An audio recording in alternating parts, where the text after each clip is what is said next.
अहो राम राम मंडळी. सणावार यायच्या आधीच दाढेचं दुखणं वाढलेलं आहे, त्यामुळे काय करायचं कळत नव्हतं. त्यानंतर आम्ही गेलो बड्डेला. परीबाईचा बड्डे होता, तर बड्डेसाठी आलो होतो आणि इकडे तिचे आई बाप्पा आले होते. निशांकची तर मस्ती चालूच होती आणि परीचे आजोबा म्हणजे सुप्रियाचे पप्पा, आम्ही सगळेजण एकत्र जमलो होतो. तेव्हा परीचा बड्डे सेलिब्रेशन करायचं होतं. गप्पा गोष्टी आणि मस्ती ह्या सगळ्यांचं कॉम्बिनेशन करून बड्डे सेलिब्रेशन करायचं होतं. सो तीच तयारी चाललेली होती. परी आणि निशांक एकत्र आले की त्यांची मस्ती तर गगनात मावत नाही. परीबाईला बड्डे विश केलं आणि बड्डे सेलिब्रेशनची तयारी चालू झाली. बड्डे कोणाचाही असो, केक मात्र निशांकला कापायचा असतो. त्यामुळे आता बड्डे परीचा होता, पण निशांक आणि निधी दोघेही जाऊन बसले तिच्या बाजूला केक कटिंग करण्यासाठी. परीचं ऑप्शन करण्यात आलं.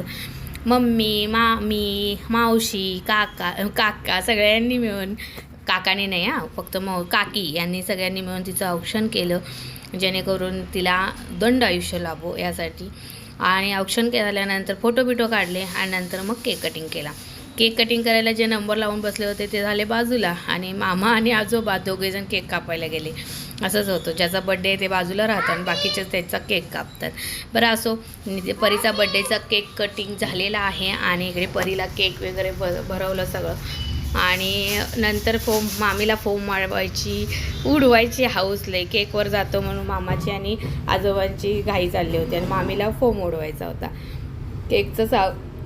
केकवरती फोम जाऊ नये यासाठी त्यांची चाललेली धावपळ होती. असा बड्डे सेलिब्रेशन झालं. केकचं वाटप करण्यात आलं. येणाऱ्या सगळ्यांना वेफर्स आणि केक मस्त असं देण्यात आला.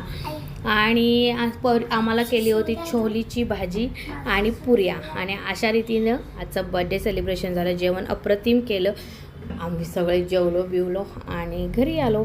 असा झाला आजचा दिवस. तुम्हाला कसा वाटला कमेंट करून सांगायला विसरू नका. पुन्हा भेटू नवीन अशा ब्लॉगसोबत. तोपर्यंत बाय बाय.